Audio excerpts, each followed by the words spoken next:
Assalamualaikum warahmatullahi wabarakatuh. Halo teman-teman, pada kesempatan kali ini saya akan membahas terkait dengan ekuitas ataupun komponen dari ekuitas, yakni terkait dengan saldo laba, dividen, saham treasury, dan penghasilan komprehensif lainnya.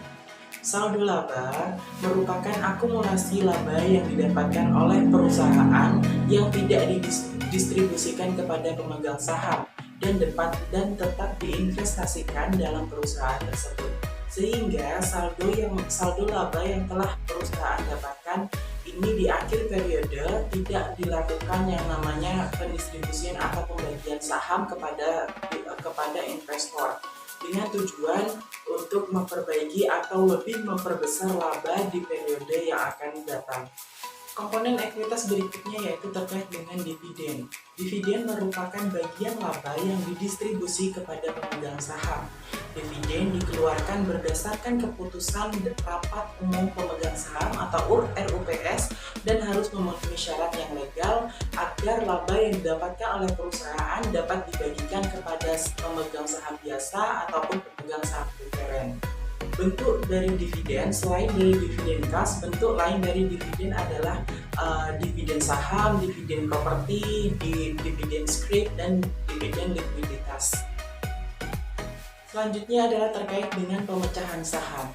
Pemecahan saham merupakan peningkatan jumlah saham yang beredar dengan mengurangi nilai dari nominal sahamnya. Jadi perusahaan akan menurunkan jumlah saham yang beredar dengan cara mengurangkan nilai nominal dari saham tersebut.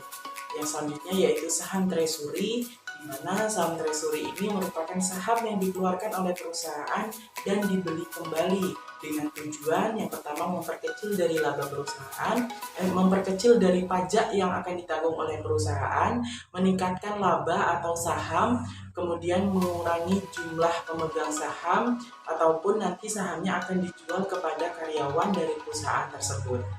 Selanjutnya yaitu penghasilan komprehensif lain, merupakan akun-akun dalam perusahaan yang akan mencatat penghasilan dari luar operasi perusahaan. Yang merupakan dari penghasilan komprehensif lain ini yang pertama yaitu perubahan dalam surplus revaluasi, kemudian keuntungan dan kerugian dari aktuaria yang diakui, keuntungan dan kerugian atas penjabaran laporan keuangan yang didapatkan dari perusahaan lain, kemudian keuntungan dan kerugian dari pengukuran kembali aset suatu perusahaan.